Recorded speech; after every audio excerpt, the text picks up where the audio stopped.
Hi, welcome. Thank you. Thank you so much for being here with us. And yeah, I was just getting started welcoming folks here to the center.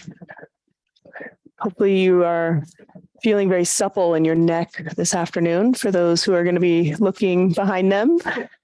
This afternoon, we're going to start with a bit of an explanation, which is really such a luxury for us to have with Feeding Your Demons. Lama will walk through the phases and stages.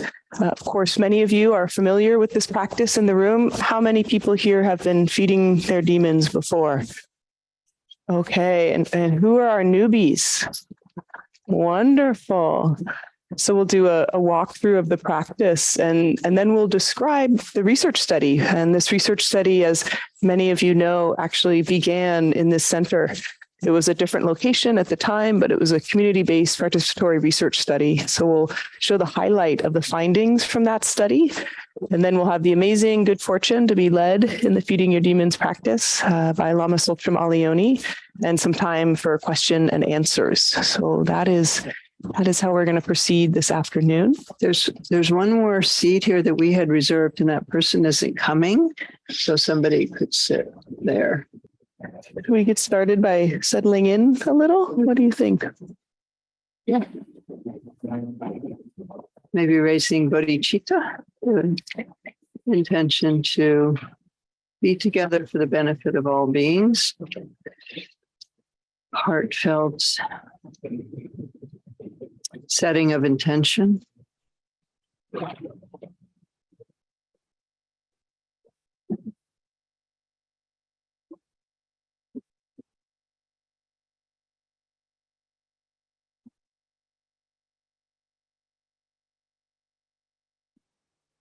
Thank you.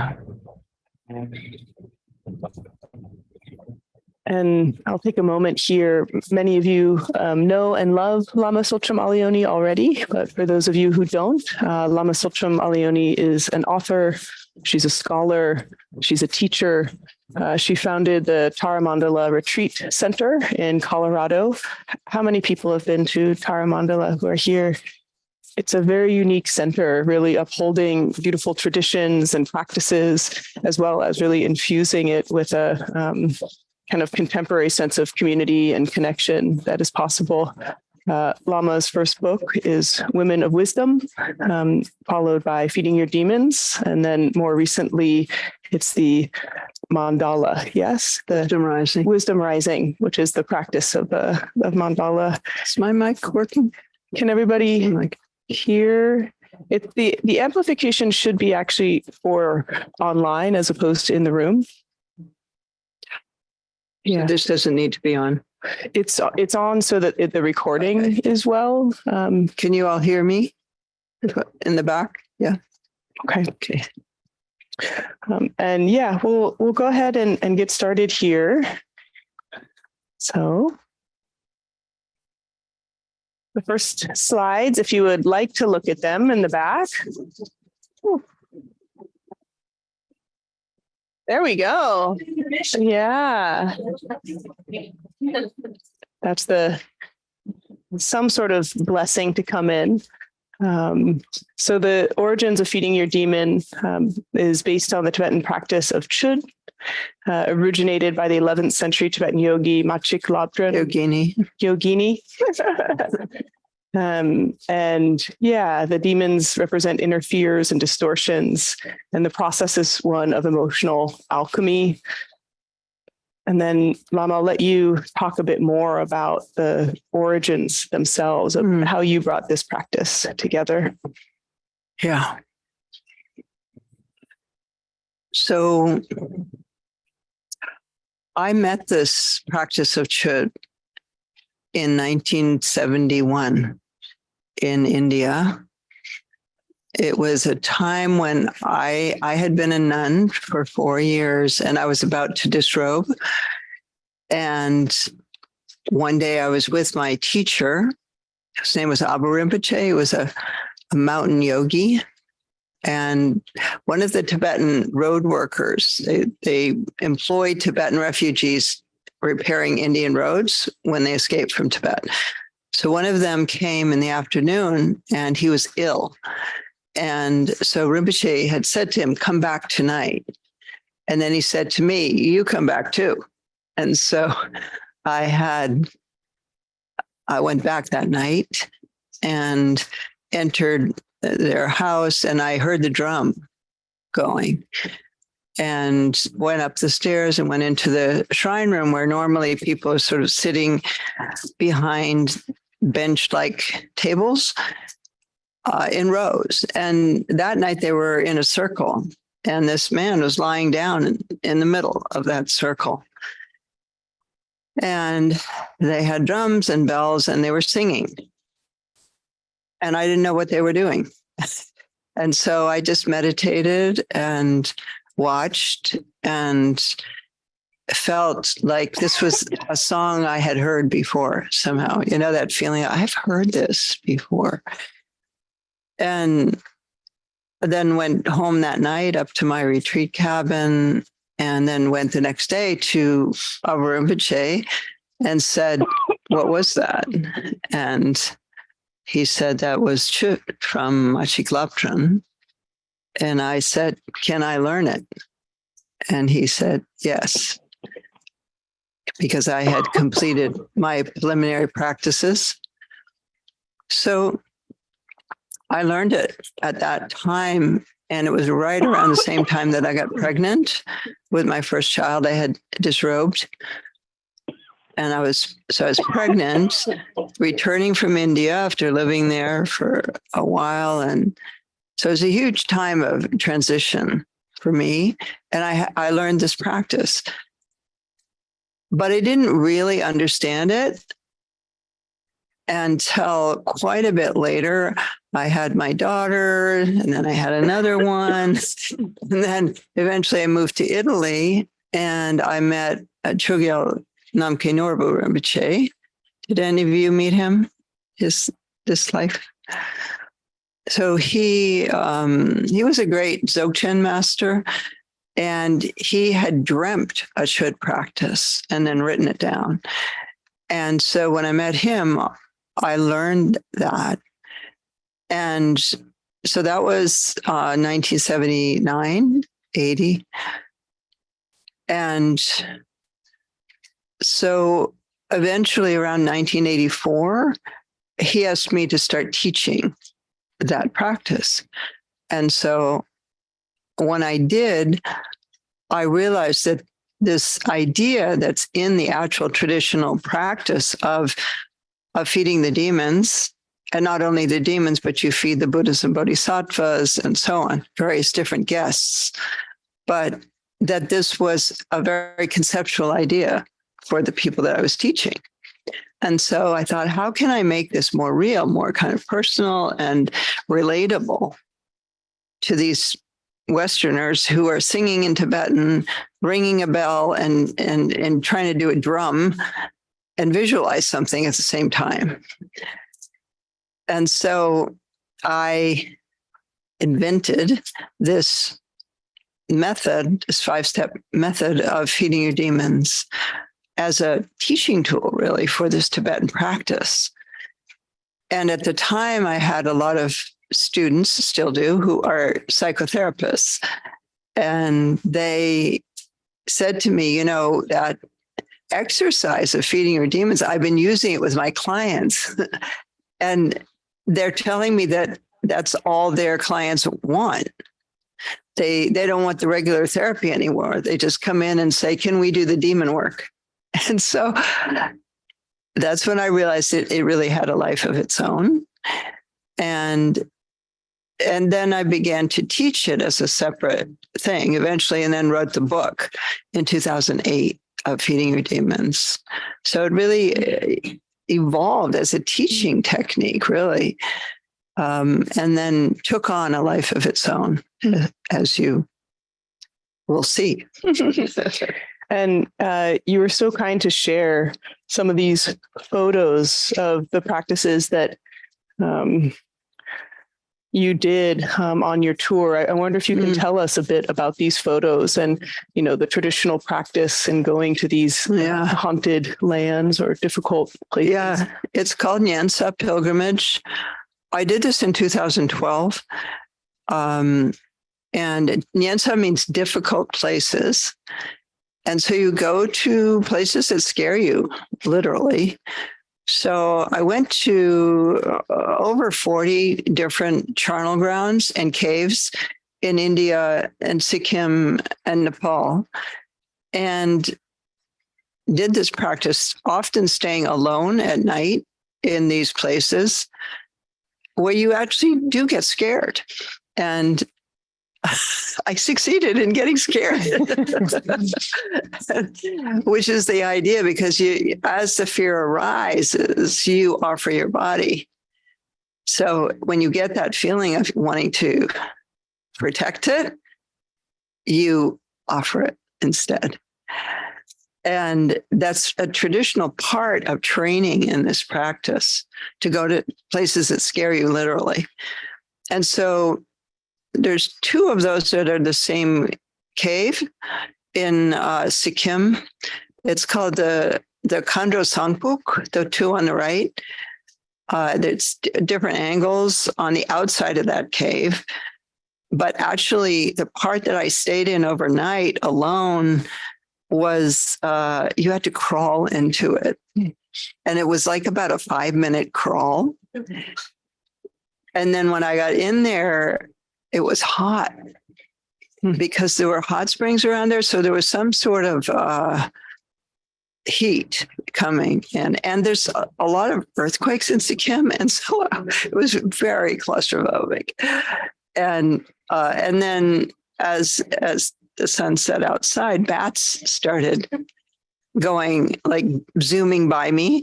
And then rats started coming around my legs. And so I stayed there all night in that heat and claustrophobia and kind of revulsion from these rats and bats and everything else that was there. But the outside was really nice, as you can see. But that was a really interesting night, because in the middle of the night, I was like, I don't think I can do this anymore. I think I need to go out. It's so claustrophobic. I'm so scared there's going to be an earthquake and I'm going to be stuck in here. And then right at that moment, it's like it was like the most extreme pressure from the situation. Right in that moment, I thought, well, actually, it's all empty. All this is empty. And I had experience really by being pushed so hard into the fear that when I broke through into that experience, it was that liberating. It was as liberating as it had been claustrophobic. And that was a moment when I recognized this is the reason you have to do this. Because when you're pushed to the fear to that extent, then the liberation is that much stronger. So that was there. And then the other one is in Tibet. That was taken in a sacred place in Tibet. After my husband died in 2010, I went to Tibet, to Machig Labdron's cave, and also to some other sacred places. And that was taken in one of those caves. Beautiful. We have this quote here. Would you like me to read that for us? Yeah. I have it right in front, so it's easy. Accepting willingly what is undesirable, throwing oneself defiantly into unpleasant circumstances, realizing that gods and demons are one's own mind, and ruthlessly severing self-centered arrogance through an understanding of the sameness of self and others. Yeah. So that's what I was talking about. That's it. It's really an interesting practice, because you do the opposite of what you would intuitively do. You know what I mean? Like, you intuitively would not go to places that scare you. You would not offer your body in those places. But because you're going against that natural tendency, you're breaking through conditioning at a very deep level. And it's very liberating. Hmm. I had another experience in Sikkim. I was staying in another charnel ground, a place where bodies are burned. And I decided to stay there for 3 days and 3 nights. And right after I made that decision, I did the practice, Chod, and I had my eyes closed, just singing and visualizing. And then, like, about, I don't know, halfway through the practice, I decided to open my eyes. And there, standing there, was this guy looking at me very menacingly with a machete in his belt. And he looked like he had plans. And I was like, oh my God, he's seen my, I had my gold earrings, and he's like seen the earrings, and he's like, he's going to like kill me and then take all my stuff. And it really looked like he was going to do something. And then I thought, well, you're on the Nyensa pilgrimage. This is the moment to face the fear. And I closed my eyes again, and just kept going. And at any moment, I thought, well, maybe I was going to like feel the knife on my neck. And so that was, again, this like, there's a word that's used during this pilgrimage, which is dulshuk, which means to, it's like to push through. It's usually translated as vanquishing conduct. And I never really knew what that meant until I did this pilgrimage. And then I realized that that's what it is. It's like meeting something and then pushing through it. And so you might think, like, well, what does this have to do with my life? For all of you, like, but in a way, we meet these kind of things in our lives that maybe not a cave in the Himalayas, but maybe it's a diagnosis of an illness that you didn't expect, or something happens to somebody in your life, or you end up in a weird situation. Or you can also do this in this country. Like, there's so much wilderness and, places you can go to do this practice. But in any case, it's when you're put into discomfort and there's a natural tendency to want to get away. And instead, you push through that and you stay and you let go. You let go of your body. And that's very powerful. I'm not recommending you put yourself in danger. And they say that too, like, don't actually be in danger, like kind of try to go to the edge, but not actually be in danger. And so anyway, that's part of the tradition. It's actually an essential part to do this pilgrimage called the Nyensa pilgrimage. My son did it also. He did it. He walked from Ladakh, which is way in northwest India. He walked for 4 months. He did it. And he walked down into India, over the Himalayas, and had several near-death experiences, and really amazing story of his travels. And he went to 108 different cemeteries and did the practice. Yeah. Well, you must be balancing your pride with your fear for him at that time. Yeah. Well, we didn't hear from him. I mean, it was just like, and then it was, he always had this thing when he was younger, like, don't tell mom. And he would tell my husband, Dave, but don't tell mom. So it was a don't tell mom until it was over. And then he told me. So I was like, oh God. And before we move on to walking through the steps, there's one part of this quote, and I heard you speak about this yesterday, that pushing through, that moment where you invite in and you get to the next phase, what's discovered is this, what it says here is like the sameness of self and others, or, this sense of truly kind of non-separateness. That's a little surprising. And I'm just curious if you can just say a little bit more about that part. And as we do the practice, I don't want to spoil it for It's people. really based on the self, right? You're not afraid unless there's someone to protect or something to protect. And so when you break through that protection of self, which really actually we're doing that all the time with our ego, we're protecting ourself.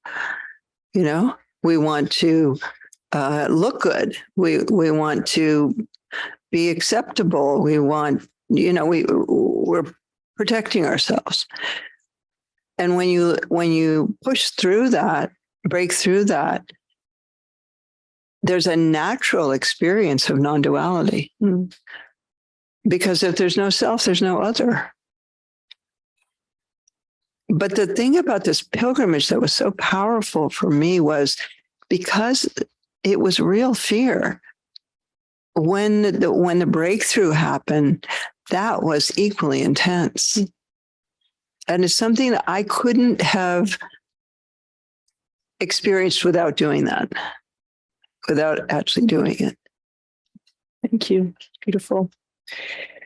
So we have a little bit of the description of the 5 steps here that I thought would be nice for folks to see, and have you describe a bit for us. Yeah. So this is the 5 steps of feeding your demons. And in the first step, you find it in your body.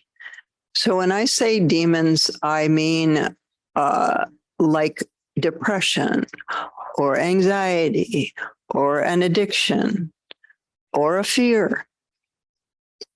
If it's something to do with relationships, you work with the feeling that comes up for you in the relationship. So in the first step, I'll have you close your eyes and then you'll think about whatever it is you decided to work with. Let's say it's a fear. And I'll say, recall perhaps the situation when this came up very strongly for you, or maybe it's up right now. And then I'll say, notice where in your body you hold that. Where do you hold that feeling most strongly in your body? And then I'll say, if it were to have a color, what color would it be in your body? If it were to have a shape, what would that be? If it had a consistency, what would that be? And if it had a temperature, what would that be? And so that's the first step. And then in the second step, you personify that shape, that color, that energy that's in your body. You imagine that it moves out of your body and is personified as a being in front of you. And you notice all the details about that being. Then you ask 3 questions to the demon. I can't actually see the slide, so Yeah. The 3 questions are, what do you want? Which is, what's the thing that is most obvious that the demon's trying to get you to do? Let's say it's a fear of flying, for example. It's trying to get you not to fly. That's what it wants. And then what do you really need? That's what's under that. So let's say it's that fear of flying. It wants to be safe. I need to feel safe.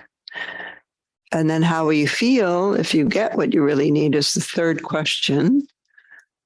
And then it might be, I feel safe. I feel, at ease. So you as you see the demon in front of you, and it has arms and legs and face and so on. And you ask those 3 questions, and then you change places. So what I'm going to do here is have you stand up and face where you're sitting now. And then you'll become the demon. And so once you become the demon, then you answer those three questions.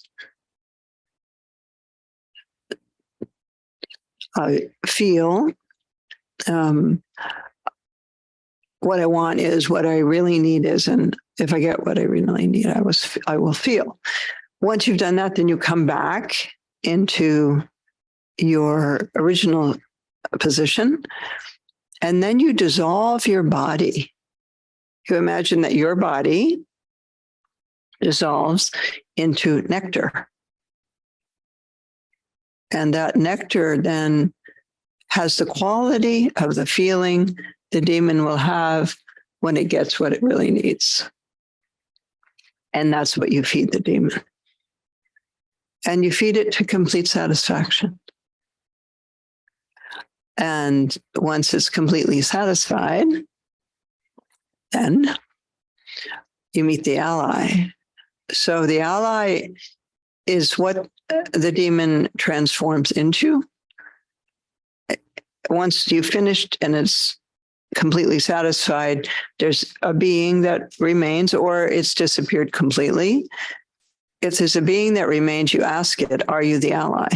And it may be and it may not be. If it says yes, you'll work with that. If it says no, then you will invite the ally to appear. And you do that also if it's disappeared completely. So that's that. Wonderful. Step. Meet the ally. And then you ask the ally,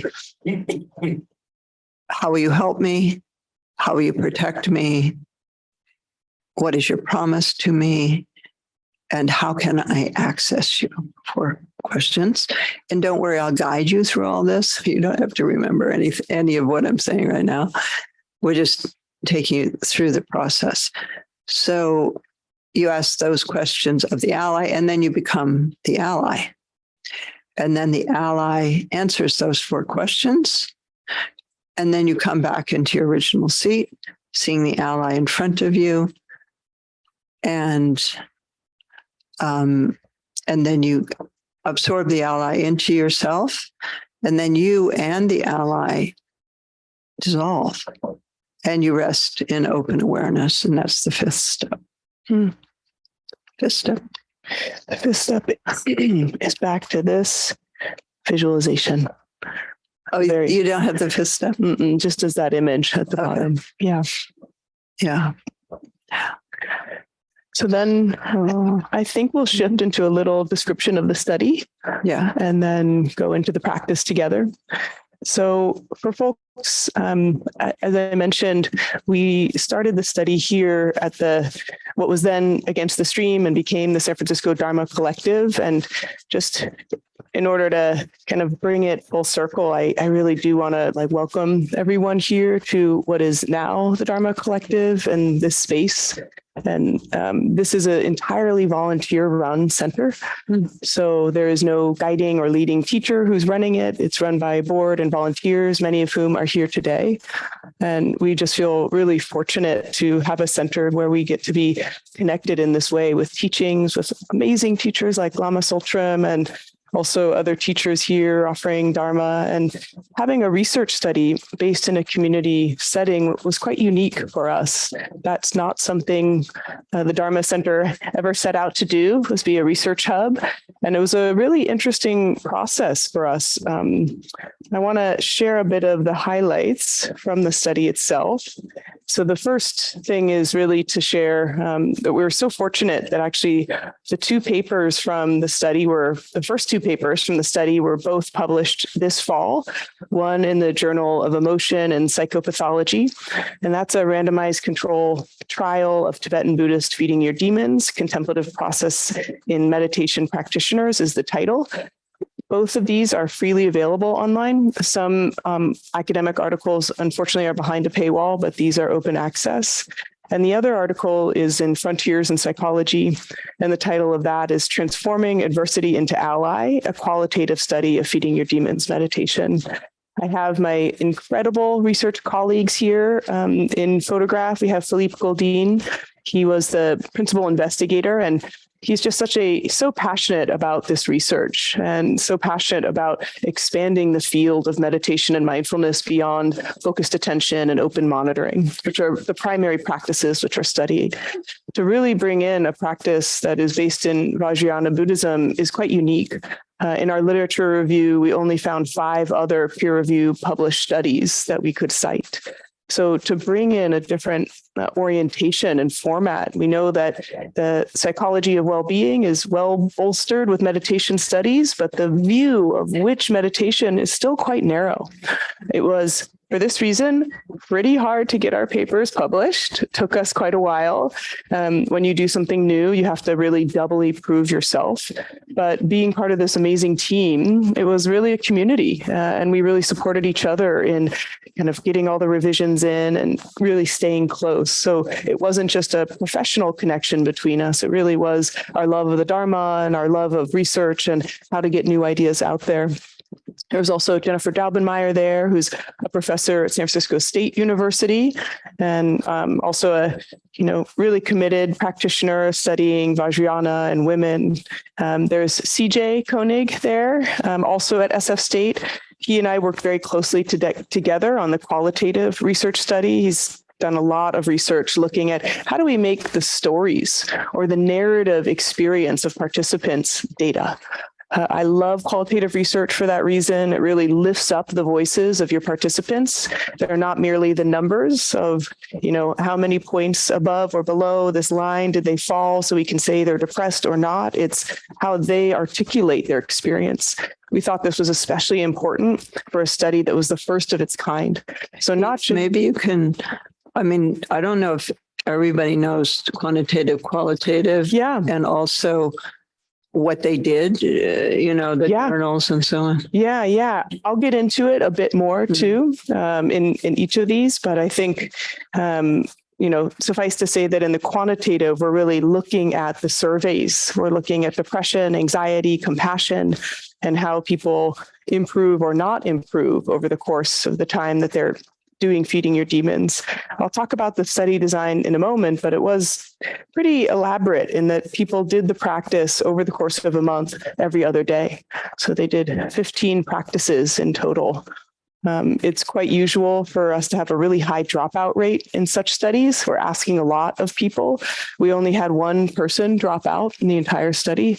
So we started recruitment and we had to close it 48 hours later because we were already way overfilled with how many people wanted to be involved. This is, again, the beauty of a community-based research study, not one we're just kind of flyering in a random hospital or clinic, but where we really brought together practitioners and who were interested in learning. So then we have here also Kate Greer-Dixon, who is a student of Lama Tsultrim and also doing her research study in kind of Jungian analysis, also looking at Feeding Your Demons. We have Lopan Chandra Easton, who participated in the quantitative study and is a teacher here and was teaching at that time Feeding Your Demons here quite often. Vanessa Simons and Amy Braun were our amazing research assistants. They helped. So we're in our charnel ground here. Unfortunately, we had them helping organize all the participants who were involved and responding to emails. And then we were really intentional. Many of you in your hand right now have the Feeding Your Demons journal or 1 page. But we created, a booklet for everyone, and we didn't want people to write about their Feeding Your Demons on a screen. We felt like that really undermined the intimacy of writing in a journal. But that also meant that we then had to transcribe everybody's journal word by word. So there was just a lot of effort and intention that went into it. There's rest and awareness. Got lost in the mix. It's always good. Yeah. So in our study, just to give you a bit of the details, again, you can look up the study on your own so that you can get a better sense of all the details if you want to dig into it deeply. But we enrolled 107 participants in total, because you often enroll more people than you want. We wanted 60 people. So we were really, interested in having people who already were working with some kind of craving, some kind of addiction. Against the Stream and the Dharma Collective also, we support refuge recovery. We support people who are working in the Dharma in order to maintain sobriety. So we had a lot of our participants working with craving of substance, but there's so many kinds of craving, as we often talk about here at the Dharma Collective. So having people really focus and work with that area. We then randomized half of the group to be our active group, meaning for 30 days, they were doing the practice every other day, and the other group waited. So they became our, what we call control group. So for 30 days, we have one group of people doing Feeding Your Demons every other day. And for 1 month, the other group is just doing what they normally do, meditating.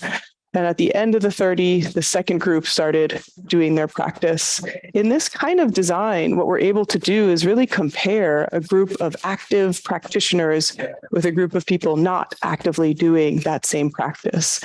So instead of just comparing them from the beginning to the end, it's a much more rigorous way for us to understand change over time. That's your 101 RCT. And after we did this, everyone, as they were doing it, as we were doing the Feeding Your Demons practice, they were really fortunate in that we had an opportunity for them to work one-on-one with a teacher. So there was a number of teachers involved who are trained in Feeding Your Demons who would sit with our participants. They had recordings from Lama and from Lopan Chandra Easton as well, and they were filling out this journal.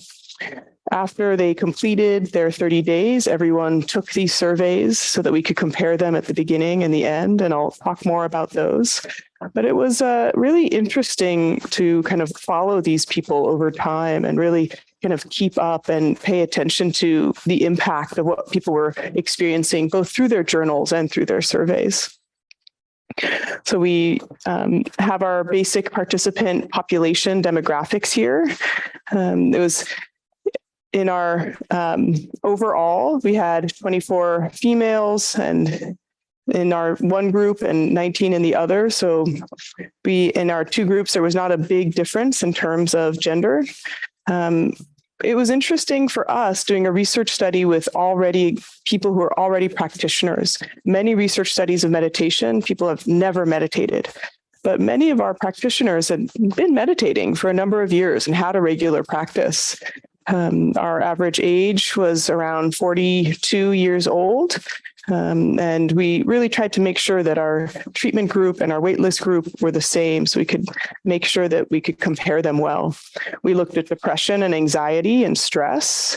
We looked at intolerance for uncertainty, satisfaction with life, emotion regulation, self-compassion, and an embodied emotion awareness scale. So this was our self-report surveys that we had at these 2 times for each of these groups. And for the qualitative, we still have just so much incredible data. Everybody wrote about the texture of their demon, the shape of their demon, the color of their demon. They wrote about, what they really needed, what they really wanted. So we had all this rich data. And as we looked at it, we thought, what's the most kind of important, salient piece for us? And we added questions at the end of the journal that were new for a Feeding Your Demons practice. And those questions were at the very end, after you'd filled in about your demon feeding experience. How do you make sense of your experience? What was new or familiar? What, if anything, do you want to carry forward? So those are questions that we consider to be meaning-making questions. So the first questions are really phenomenal or phenomenological questions. This is what it was, this is what it wasn't. But then how do you make sense of it? And what do you want to carry forward? That is what we analyzed. That gave us the greatest insight into the overarching impact of this practice.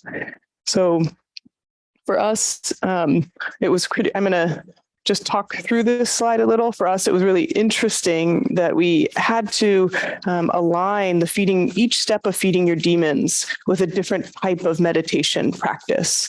So in step one, you're really doing something that could be called in the meditation literature like body scan. Right? You're noticing sensations in your body, your mindfulness of the body, sensations, and your thoughts and feelings. It's considered in the attentional family of meditation practices. I won't go through each phase, but suffice to say, it was important for us and for this first journal that we were able to show that each phase of feeding your demons employs different types of meditation. So it's not just one practice. In terms of the current scientific literature, feeding your demons fulfills attention style practices, constructive practices. It includes guided imagery. It includes compassion and, a kind of openness. And it's quite interesting to look at all the different aspects of meditation in the current research that's included in just one feeding your demons practice. And what might happen for people during that practice includes interoception, or an embodied awareness, meta-awareness, being aware of your thoughts and feelings that are happening, and also a real self-inquiry or reappraisal. What's going on for me? So many meditations, especially simple meditations, we're kind of focusing in one area and trying to push everything out, just focusing on my breath, or just focusing on sensations in my body. But this inquiry mode of practice is quite important and unique, and it gives us a sense of developing our own awareness of our experience. I want to share a little bit of the kind of entries of what people wrote. It was so interesting for us. I'll read these out loud. So when we did the qualitative research, we read through every single diary. We looked for themes. What were the themes that were coming up, not over just one person, but many people? So imagine reading, we had 60 participants and they had journal entries at minimum 11 times. So after we read all of those journal entries for the first time, we thought, what's really coming up? What are people describing many times? One of our big codes was empathy for the demon. And this participant, which is participant number 4061, we don't have anything identifying. And under empathy for the demon, this is one example. I'd connected with my inner child once or twice before and discovered some themes, but I don't think I'd appreciated or examined the frightening, screeching, loud depth of it before. We never really talked like that, and I'd never admitted before to myself or anyone else a truth I felt guilty for. She's right. I've hid her and acted as though I hate her.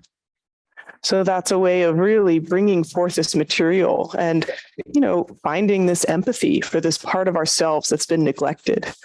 Another theme for us that was interesting was one of fierce compassion. So there's quite a lot in the compassion training literature on this kind of sense of care and kindness with compassion. But we were really interested to see that many people describe not only a sense of that care and kindness towards their demon, but also like enough. Right? Like, no more. I'm not going to do this any longer. So this is one example of this fierce compassion energy that we read in a lot of the participant entries. This is participant 4052, and they said, I haven't relayed my anger to the person I'm feeling it at because she's extremely delusional. I'm holding it in huge fists of fury of the demon. What I didn't see is how hurt I am by her actions and how much I need to set boundaries of compassion for myself. This relationship is for finding true wisdom in common. The wisdom is internal. So just really beautiful ways that people are taking what they've reflected on in their demons and really finding this inner wisdom, setting boundaries, right? That kind of fierce compassion. We also have the real nurturing, kind compassion that came up quite a lot in this example, that I can generate those feelings of love and belonging for myself. I can now know that I had these experiences at an infant, but that I can repair them, and that I can access these positive emotions by looking into my heart to draw forth my love and strength. So it's just reading all of these was so beautiful for us. It was such an honor to read everybody's journals and that they were so willing to share with us. It was incredible. So we had these themes that came up around the meaning making, how people understand. So developing empathy for the demon, also really kind of reconnecting and finding confidence and worthiness, feeling empathy, self-awareness, and responsibility. There's also a sense of, the action they want to take. So how do you make meaning of it? What action do you want to take? In the action, it was this cultivating of fierce compassion, cultivating of nurturing compassion, and a real reframing or deeper understanding of their experience. Many people described a real trust in the feeding your demons process. So what they wanted to take forward or into action was, I trust in this process. And there was a beautiful, smaller amount of people describing, experiencing what we could only label as the numinous. There's kind of these beautiful experiences of the ineffable.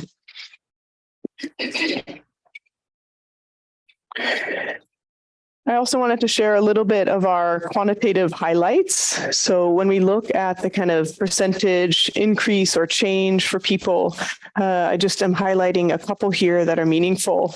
We did find that overall, people decreased their experienced depression to their self-report by 33.6%. It increased their satisfaction with life on a group whole of 28%. It increased their self-compassion by 29%. So I think it's really meaningful to see that this sense of this practice can really help people, not only in their understanding and wisdom of themselves, as we read through their excerpts, but also really help them at this quantitative level of improving their psychological health and well-being. I do want to say, of course, that the practice can be evocative and emotional.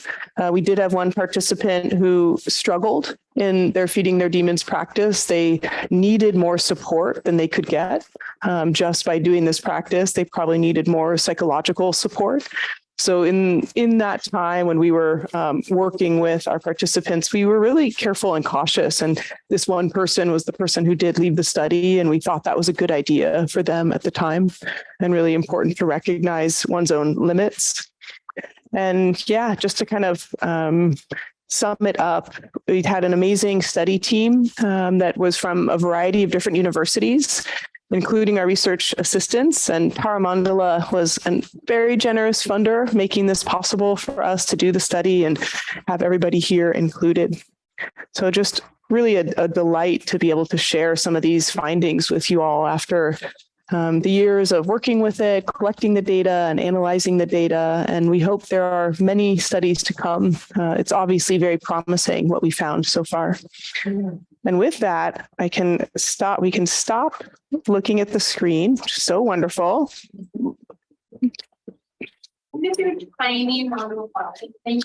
Sure.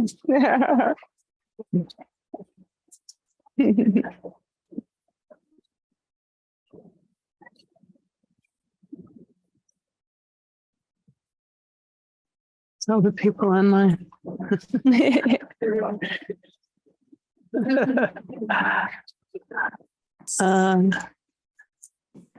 Yeah.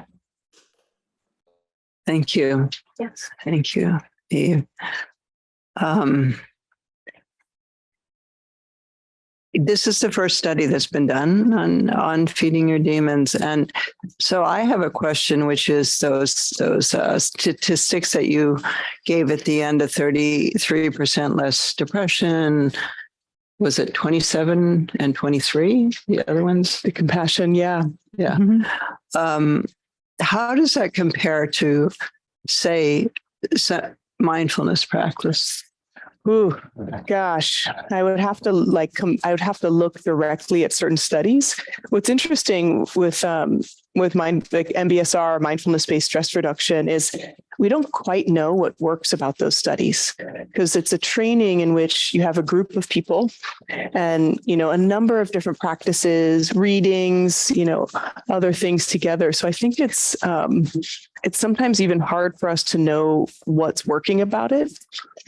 Is it just doing, mindfulness of breathing, or is it the kind of Qigong that's brought in? So I'll just say that as a caveat. And the improvements in well-being in those studies with depression, anxiety, I can't say they exactly match, but they've definitely been encouraging enough to keep these studies going over these many years. So I would say, just offhand, at least as good, the feeding your demons, if not better. And the self-compassion, I think uniquely so. You wouldn't necessarily get self-compassion from a general everyday mindfulness study unless there was explicit focus on it. Though there are many compassion-based trainings, which that might be more of a focus. Was anybody that's here today in the study? Yay! Yeah.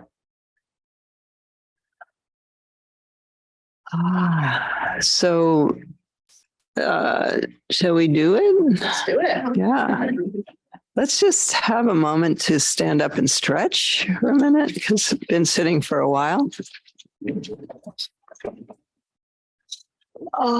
So let's breathe in, put your hands up in the air. Inhale and exhale. And again, up. Try to touch the ceiling. And exhale. So good to move. Inhale. Stretch it. Exhale.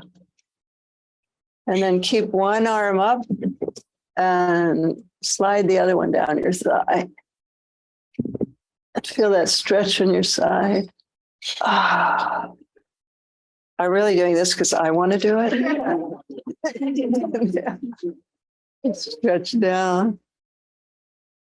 And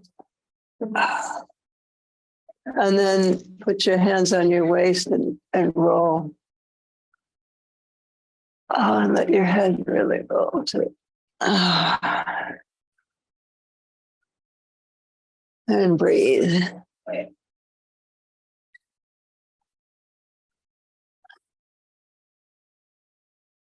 And then go the other way. Breathe in as you go back and out as you go forward.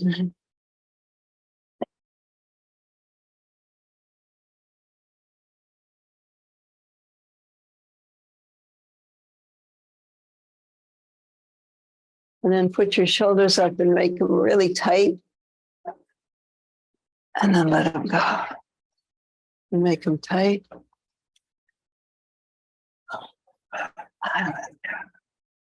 Again.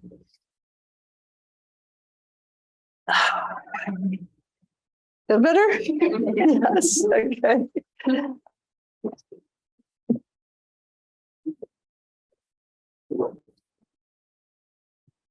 We're going to do feeding your demons. And I will lead you in it. During the process, you're going to become the demon. And when you do that, you will stand up and face where you're sitting now. So just be sure you have enough room wherever you're sitting to do that. If you're on the floor, you can just sit and face where you're sitting now. And the same will happen when we become the ally. So there's nothing else really that you need to do to prepare. I think the difference between the want and the need is clear, is it? Those two questions? Yeah. Do you have any questions before we begin? Maybe what should I work with? Or what I suggest is work with something that's actually up for you, that's real. Like, is there something that's bothering you? Is there something that is sort of draining your energy right now in your life? Maybe you have a financial concern. Maybe you have illness concern. Maybe you have a fear, or you have depression, or something that's actually real for you that's bothering you. A simple way to decide is what is taking my energy? What's draining me? and then work with that. Is that clear? So let me just give you a moment to think about what you want to work with today. So we'll have a moment of silence. You can close your eyes and just feel what's up for me right now? What do I want to work with?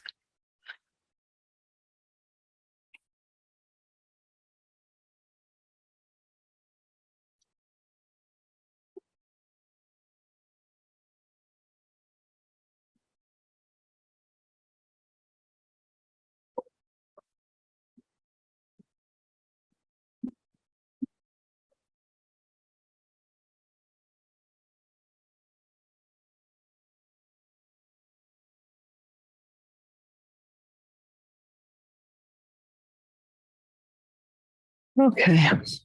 You have something? Do you have a lot, like a long list? Yeah. So if you do, then just choose something. You don't have to feel like this has to be the ultimate demon, because you can do this again.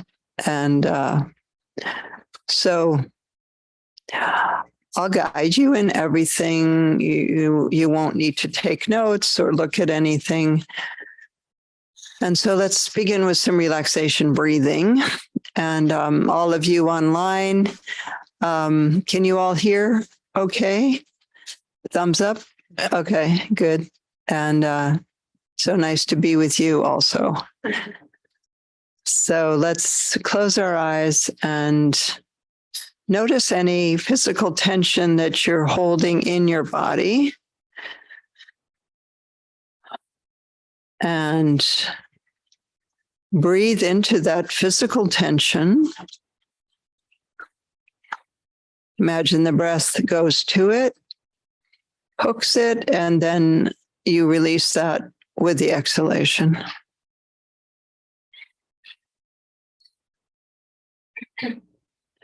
Physical tension, breathe into it and let it go with the out breath.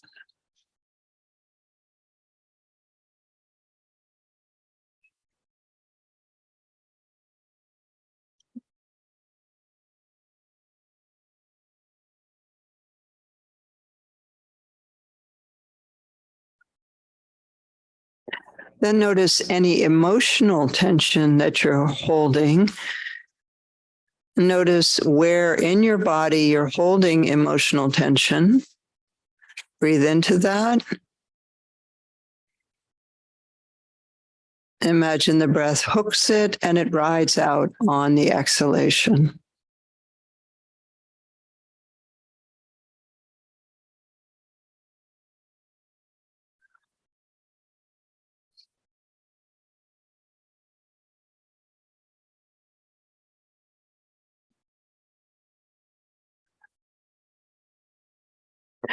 And then notice any mental tension that you're holding. That might be thoughts or worries that you're holding mentally. Notice where that mental tension is in your body. Inhale. Take the breath there and then release it with the out breath. Mental tension.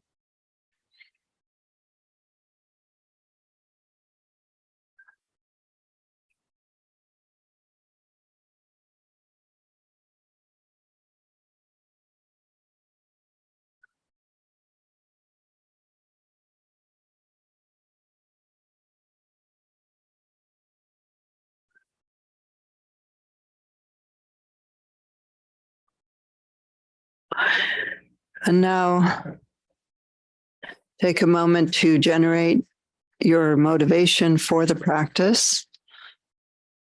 A heartfelt motivation to do it for the benefit of yourself and all beings. All beings as vast as space. And heartfelt intention. May I do this for the benefit of all beings.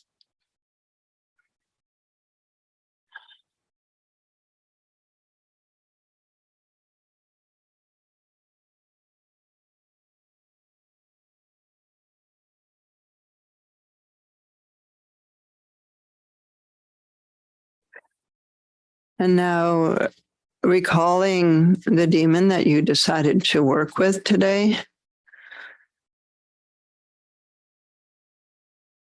perhaps thinking of an incident when this came up strongly for you.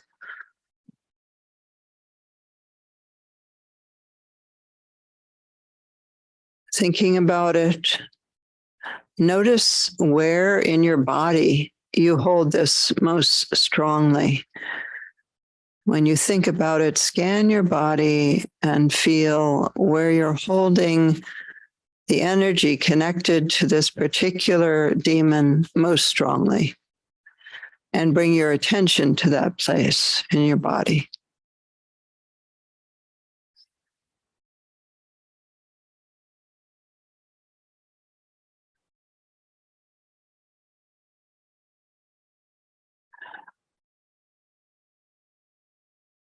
If this were to have a shape in your body, what shape would it take?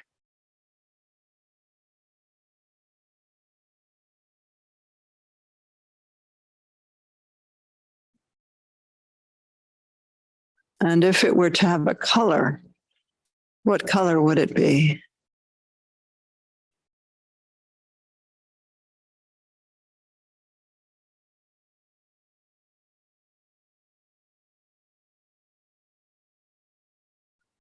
What's its texture or consistency like?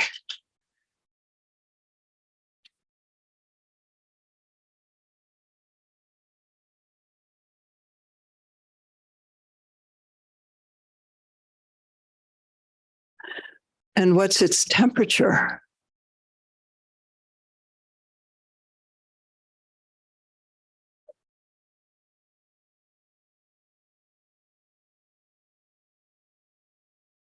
Now intensify this energy in your body, bringing your full attention to this place in your body with its shape, its color, its consistency, and its temperature.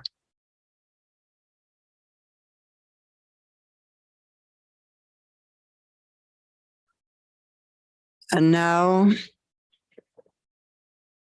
imagine that that shape with its energy, its consistency, its temperature, and its color, that whole mass moves out of your body.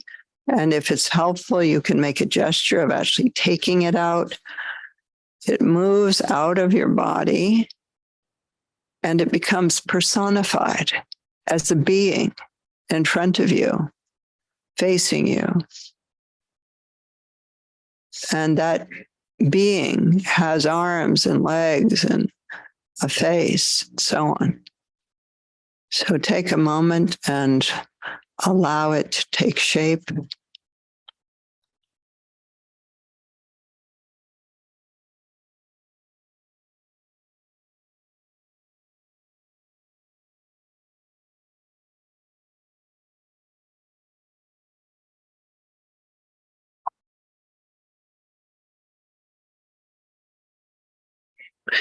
If for some reason you can't see it, imagine what it would look like if you could see it and work with that. And you can do that anywhere along the line. Just imagine if you could see it, what would it be?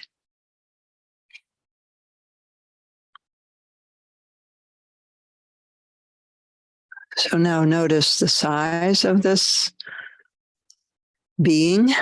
How big is it?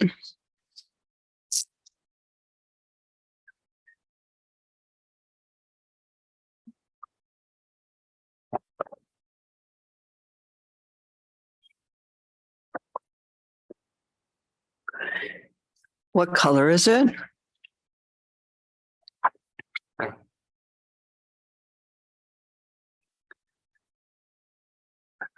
What's the density of its body? How dense is it?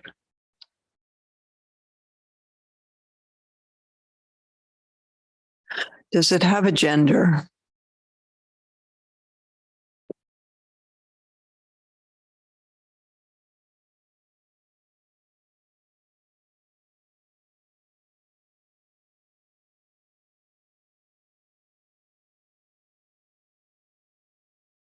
Notice its color, inside and out.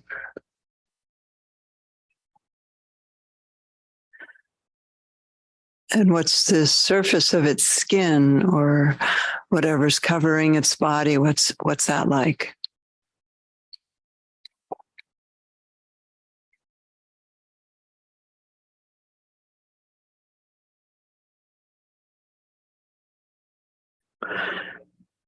And what's the look in its eyes?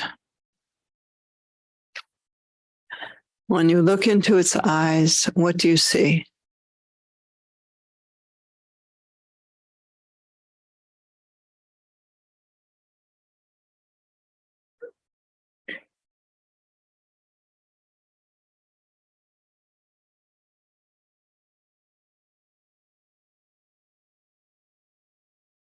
What's its emotional state right now? What's its emotional state?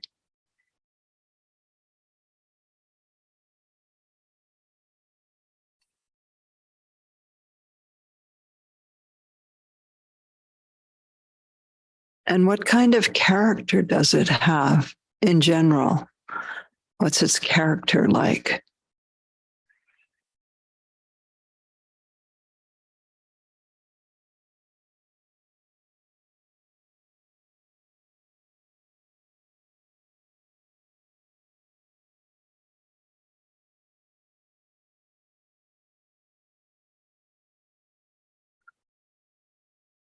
And now notice something about it that you didn't see before. Notice something that you hadn't noticed before.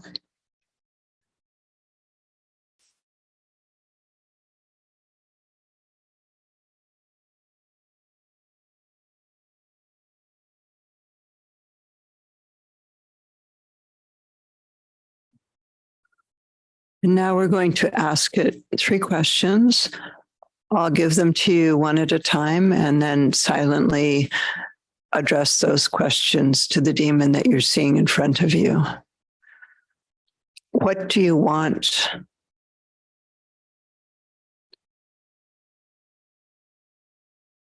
What do you really need? What do you really need? How will you feel if you get what you really need?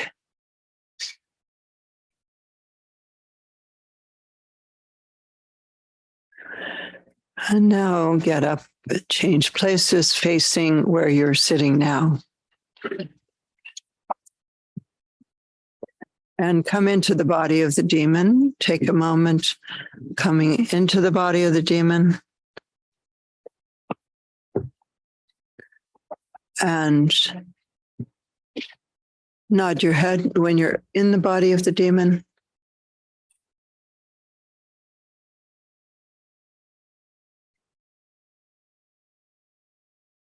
Nod your head when you feel you're there. You can see it in front of you.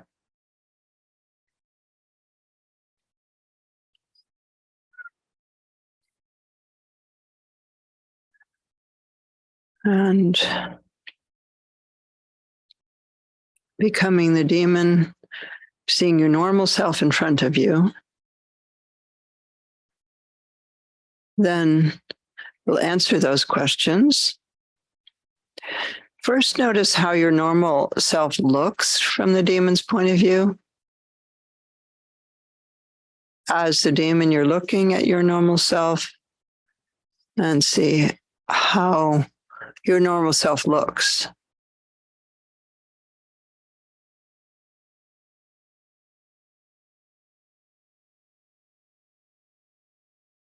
Mhm. And now we'll answer those questions as the demon. I'll give you the beginning of each answer, repeat it, and then finish the response. What I want is,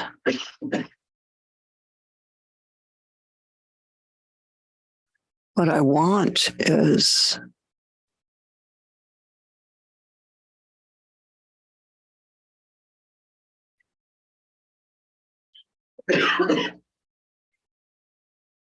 what I really need is,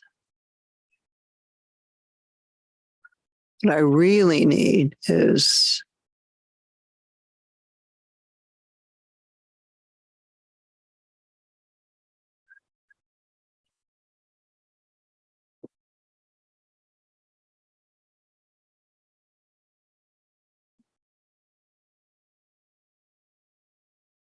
if I get what I really need, I will feel. If I get what I really need, I will feel.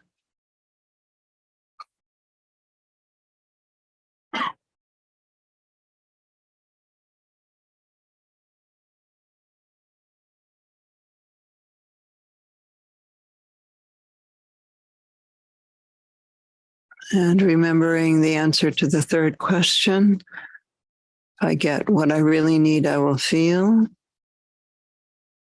Come back and sit in your original seat.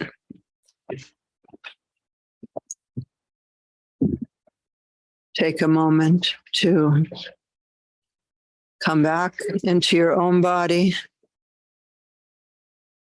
See the demon in front of you again, and nod when you are back in your body.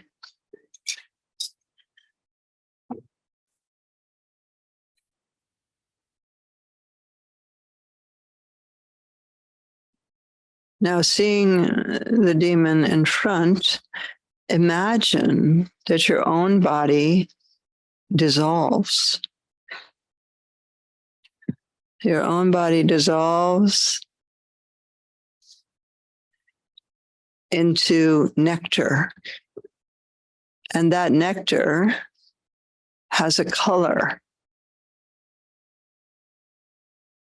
And the quality of that nectar is the answer to the third question.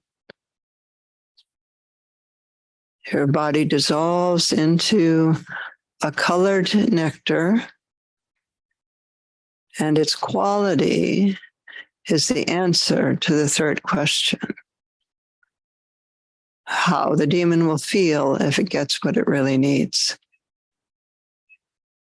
Then that nectar begins to flow toward the demon, and the demon is nurtured by it, takes it in. Notice how it takes it in. Is it drinking it? Is it coming in through the top of its head and entering its body? Or how is it going in? The demon is taking it in, this infinite quantity of nectar, and you're feeding the demon that nectar that has that quality.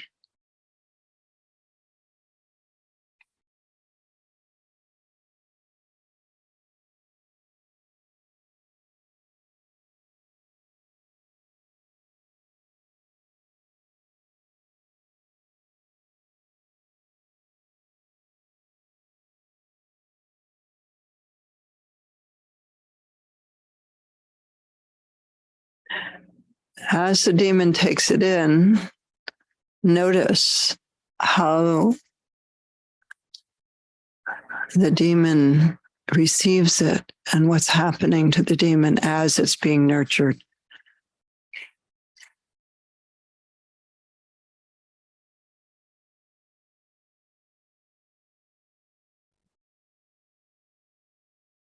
It's being fed to complete satisfaction. infinite quantity.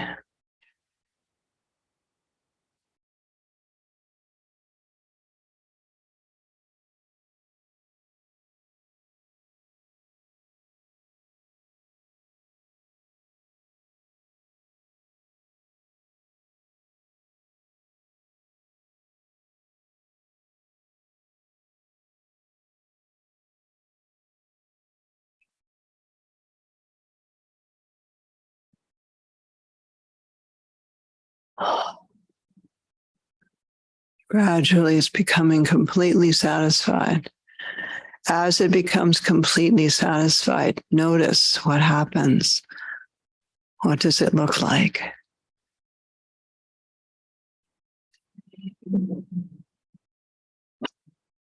Or does it disappear?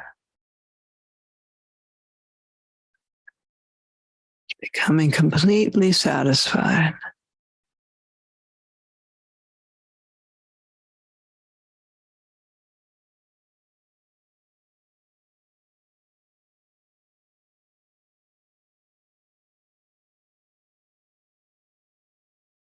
And now it is completely satisfied.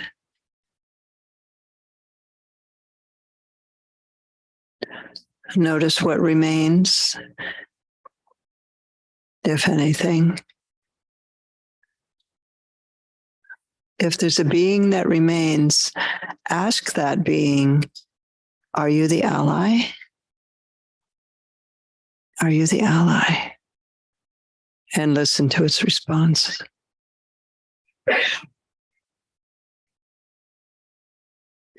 If it is the ally, you'll work with that. If it's not the ally, or if the demon has completely disappeared, invite the ally to appear. Invite the ally to appear.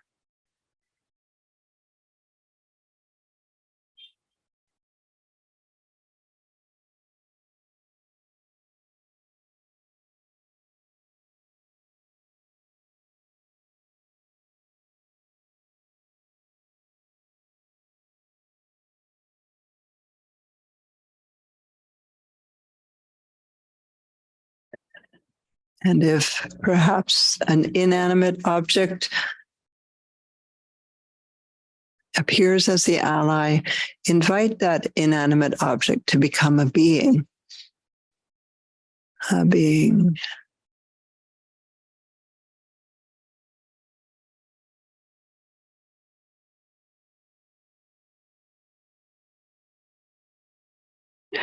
Now notice what the size of the ally is. How big is it?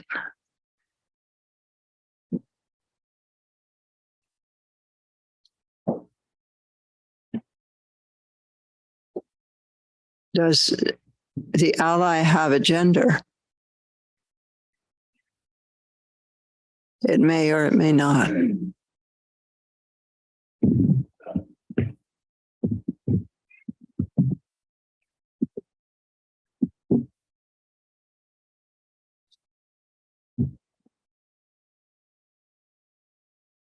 What's the color of the ally, or what color is the ally wearing? It's wearing something.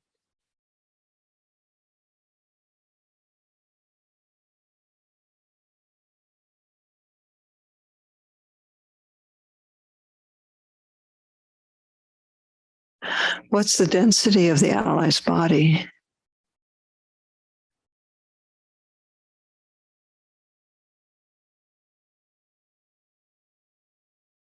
What's the surface of its skin, or whatever's covering its body? What's that like?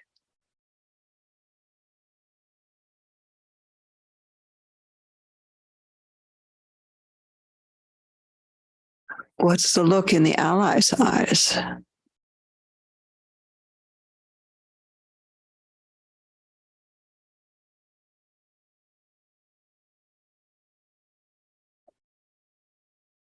What's the emotional state of the ally?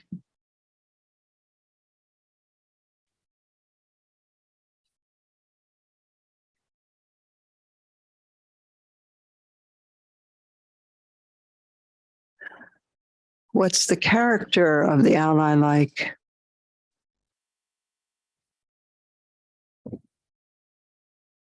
What kind of character does it have?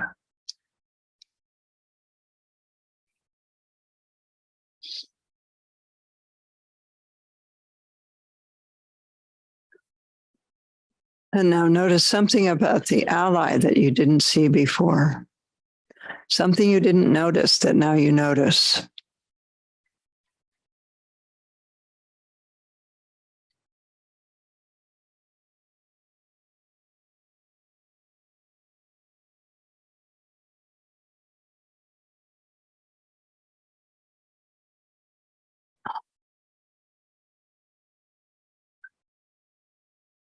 And now we'll ask the ally some questions. I'll give them to you one at a time.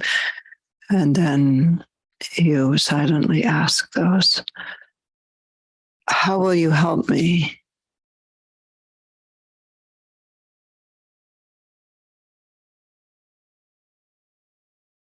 How will you protect me?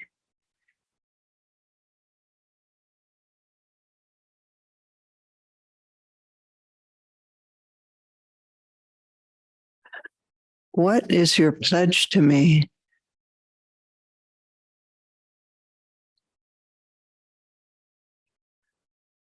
How can I access you?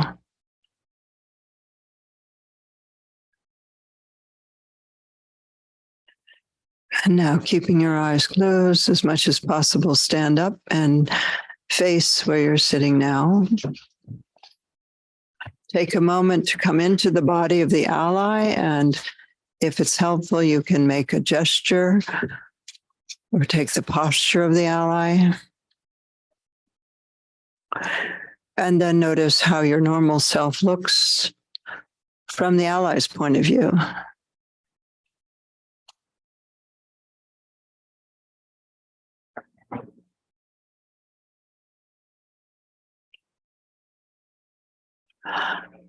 And now the ally will answer those questions. I'll give you the beginning of each answer. Repeat that and then finish it. I will help you by. I will help you by.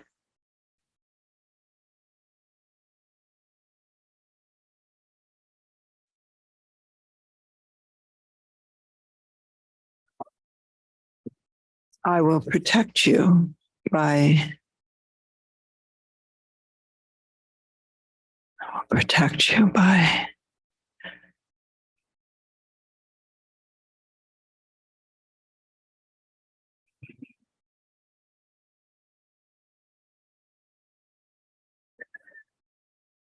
My pledge to you is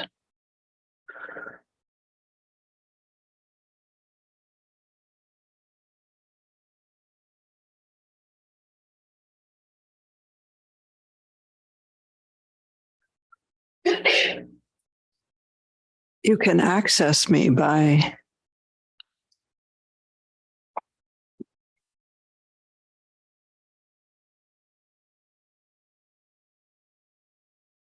you can access me by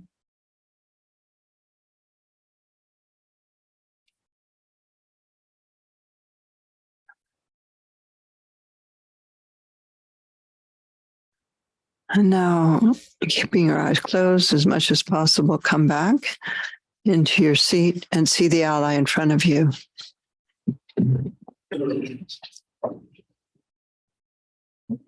And nod when you're back and you're really back in your own body and seeing the ally in front of you.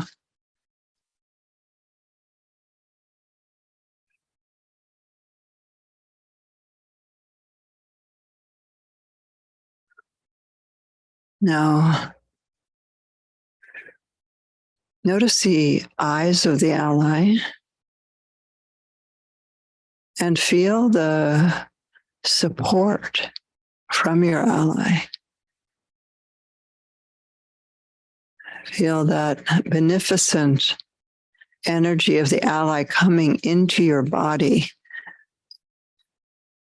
through the eyes of the ally, but also through the whole body of the ally It's sending you its support, protection,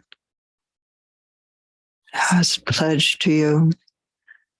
And let yourself feel that in your body. Notice how that feels in your body.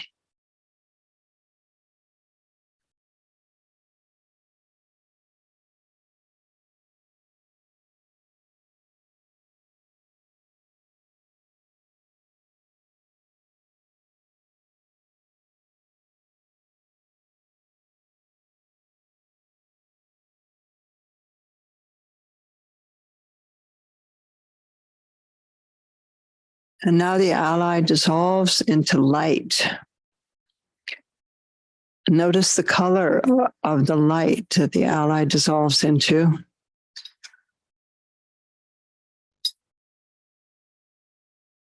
And then that light dissolves into you. The light of the ally dissolves into you. That color, the color of that luminosity spreads through your whole body. And it's as though it's washing all of your cells with light, with that color. It's going all the way down to your toes.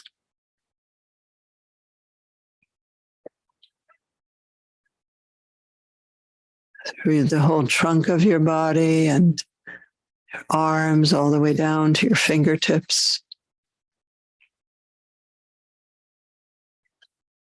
Up your neck and head. Bathed with light. And that light has the quality of the ally. Notice how that feels.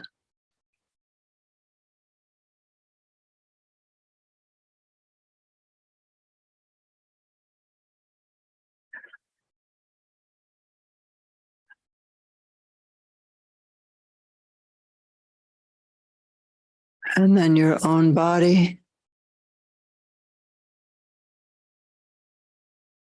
With the integrated energy of the ally, also dissolves. Your whole body dissolves and rest in what's ever present after the dissolution. Dissolves and then just rest.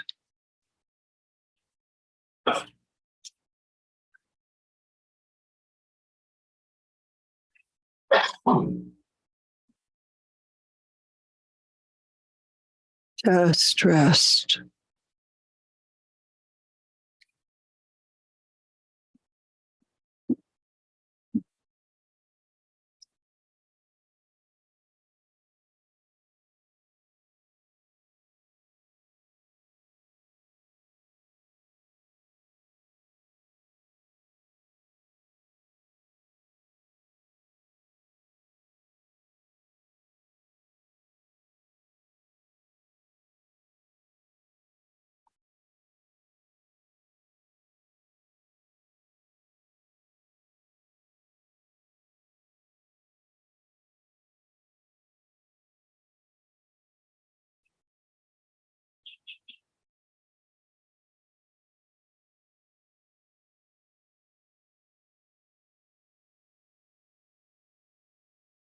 And then come back into your body with the energy of the ally present.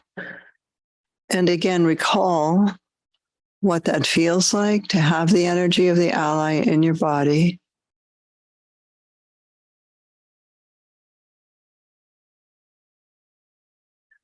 Recall it in a way you will be able to remember it later.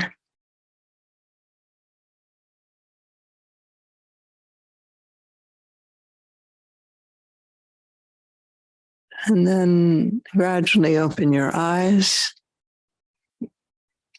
keeping the sensation of the ally in your body as you open your eyes.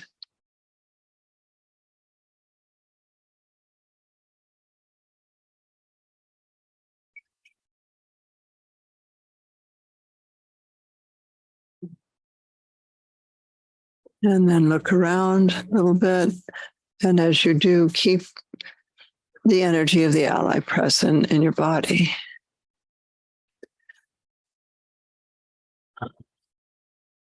And we'll dedicate the merit of the practice. Any positive energy we've accumulated may it benefit all beings.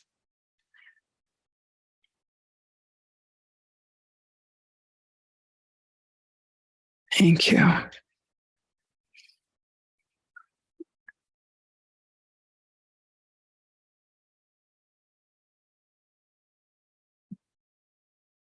I think it might be nice to share a little bit with each other your experience before we have questions. So now we could have a few minutes for questions or comments of your experience. If any questions came up in terms of the process or how to use this or anything. Mm-hmm. You work with the same issue or feeling consecutively or just consistently? Do you find that people's experiences that the demon changes or the ally changes or the Yeah. I'll repeat the question for the people online.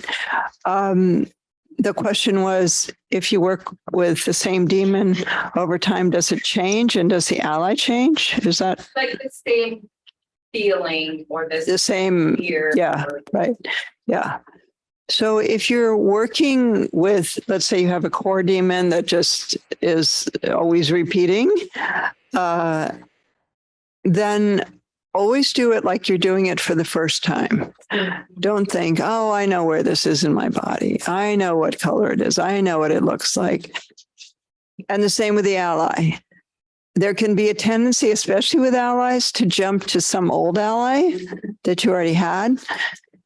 And so you have to really stay with your current sensations in both cases so that allows the demon to evolve, because as you work with it over time, it will evolve, it will change. And if you always keep it looking the same and the ally as well, then you don't give it an opportunity to change and evolve. But it's a good idea to repeat with the same ally the same demon, because we have core issues usually. And they're usually not resolved in one demon feeding, unfortunately. It'd be great if they were, although it does happen, especially with kids. I've had several experiences with doing feeding your demons with kids and heard about this also. Well, they'll have like a let's say a pathological fear of spiders, and one demon feeding, after years of all kinds of therapy, is gone. And they've got their ally. And that does happen with adults as well. But generally, those things that are more kind of impacted in us need more time to work with it. Yeah. I was wondering if you could share some insight on grief. I feel like my demon was associated with grief, but it would morph as other emotions that kind of fit under that grief umbrella would arise. And so it was hard for me to keep it. It was morphing. Yeah. It was how am I now shifting to how it's changed? Or trying to just stick right. with Yeah. with. Yeah. So I'll repeat the question again. She was working with grief, and it started morphing while she was doing it into different kinds of emotions. And she's wondering, what do you do? if that happens. Yeah. So this can happen also when you're doing the demon feeding, like when you look at it and you start seeing it and then suddenly it starts changing, looking different.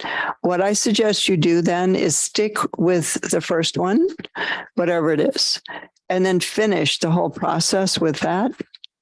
And then you can always go back if some other, oh, actually, this isn't grief, it's whatever, anger or whatever, then you can go back to the anger and then do the whole process again with that at some other time or even right afterwards.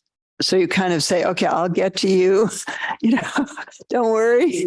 Because if we haven't been feeding our demons, there's usually a line. They're like, oh, you haven't been paying attention to me. You've been trying to get rid of me. And so it's not just one there.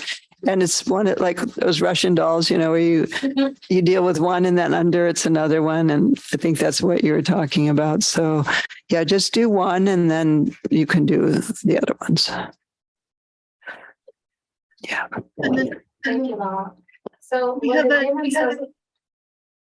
Sorry? I'll call her on her, and then if there's somebody else, I'll do the next person. So when the demons is what they need, that's the moment that I realized, let's say if they need something emotional, feeling of security, emotional security, or verification or attention, that's when I realized the emptiness behind that construct, and so something breaks down, and so I feel that liberation. You feel what? So something breaks down that that is the construct and I don't need it. Right. Yeah. But then when it's something physical, meaning let's say it's about a pleasure, or let's say they need a touch, or they need something, whether it's hunger, let's say they need food, something physical, then it becomes difficult to understand the emptiness behind it. And it's more crucial, or it's a more real need rather than that emotional security or verification as a construct. So I'm going to repeat it, see if I got it, what you're trying to ask. That when she got to the need of, what was the example you used? So the emotional, like needing verification. Yeah, verification or security. Then she could realize that was empty. But when it was a more concrete need, like hunger or touch, then realizing that was a construct was more difficult. Yeah. So what I would say is, the point is not to realize it's empty. It's to deal with that actual need of let's say, safe attachment or security or whatever. So you're allowing that. It's okay to need that. And one of the interesting things that happened to me this year is I did this with Ann Siegel, who has written a lot about attachment theory. And he said, this is so brilliant. This method of feeding your demons is so brilliant because that need question gets to the underlying attachment need that's very early, like soothing, safety, security.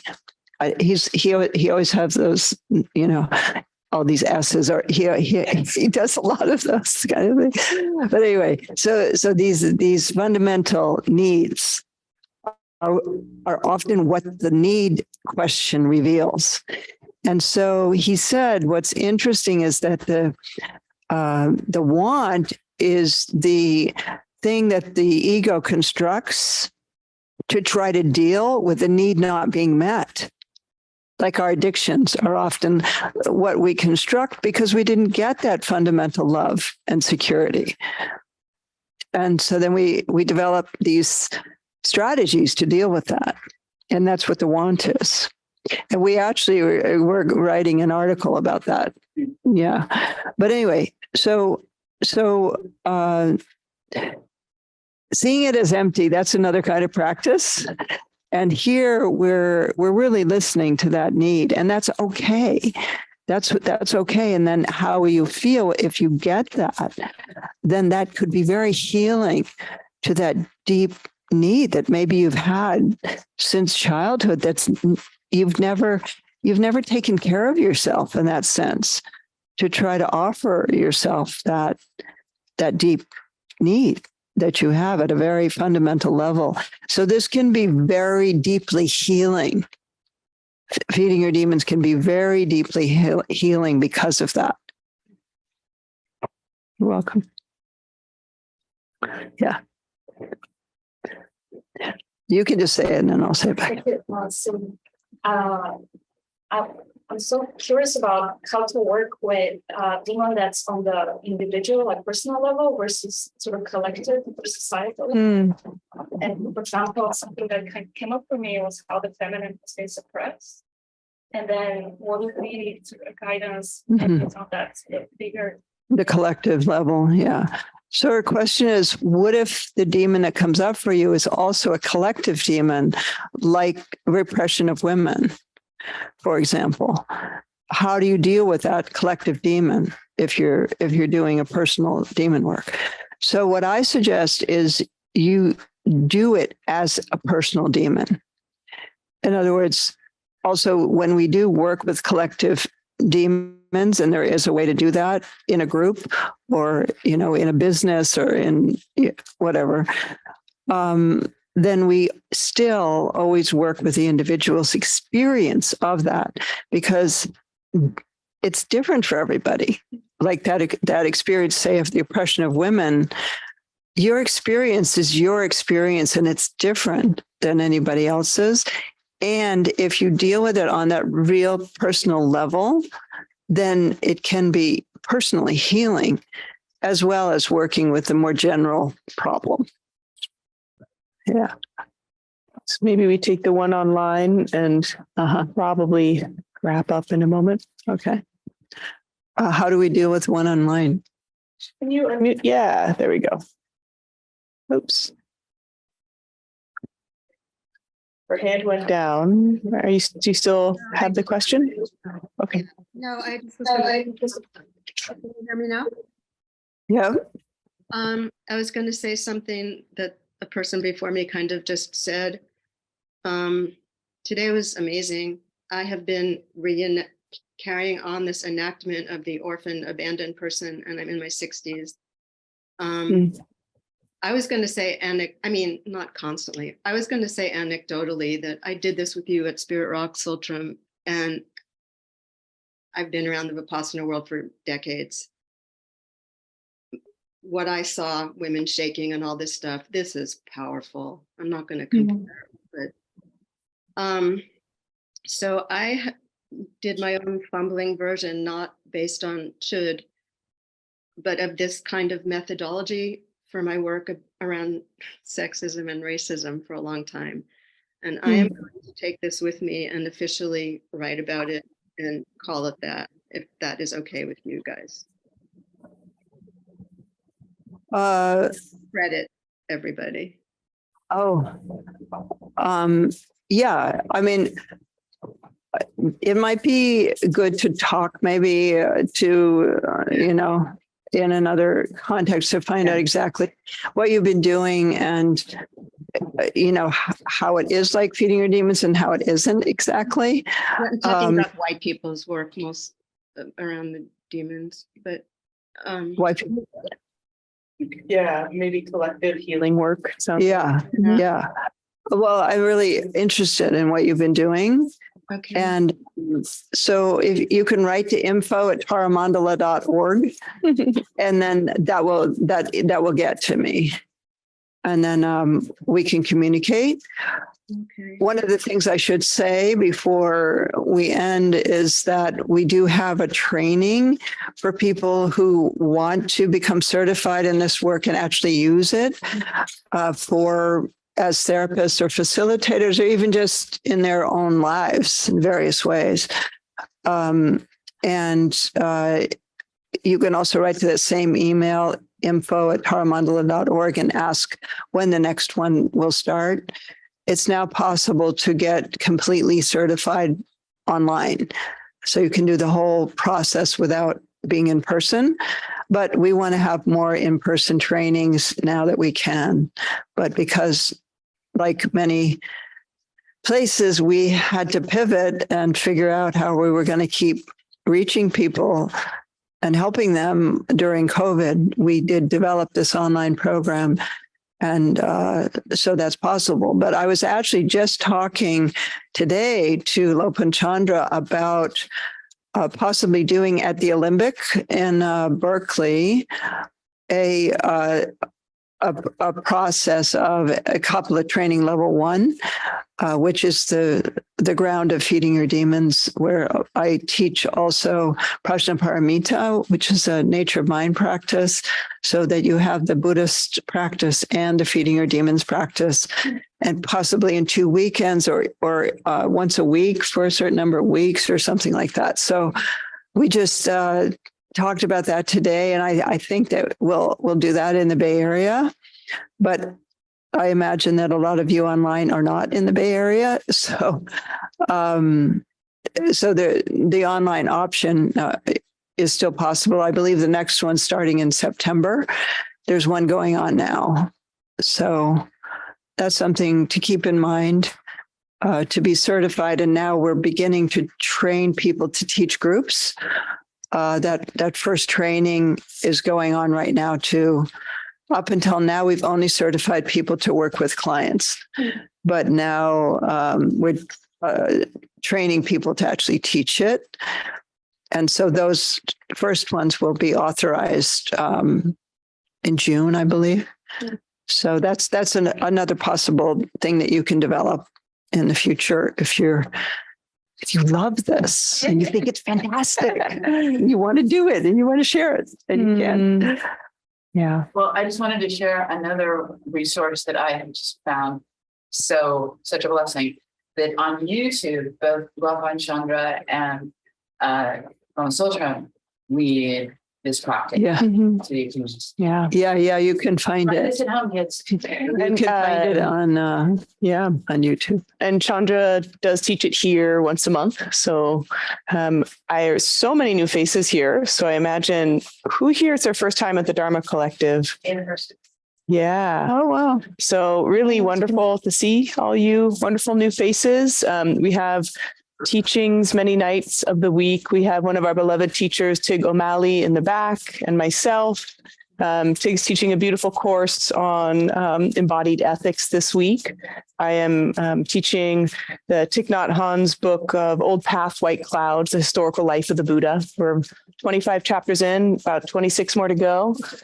And if you're interested in joining us and being part of this community, we would love that. It's just so great to have you all here. And we're so fortunate to have Lama with us. And wonderful to be here. Hope we have much more energy around how we can bring these practices to more people and create these opportunities for connection. Being in person is just such a joy. So, thank I'm you not all just so much. randomly scanning. I'm looking. I have a QR code. It's very impressive in my phone. Very modern. Yeah. And if you come with your phone, you can get this. Yeah. And then that'll take you to the connection where you can find out more about feeding your demons. And An email list up here if anyone wants to get on the Tara Mandala email. Oh, great. Oh, great. And then there's cookies that need Yeah. to be And I really want to thank the San Francisco Dharma Collective. It's so amazing. Thank you. Yeah. Who's here from the Dharma Collective? So maybe look at those people, because you can connect with them to find out more about what's happening. Mhm. Yeah. Thanks, everyone. Okay. Thanks, everyone. Lots of love. And it was a pleasure to be with you.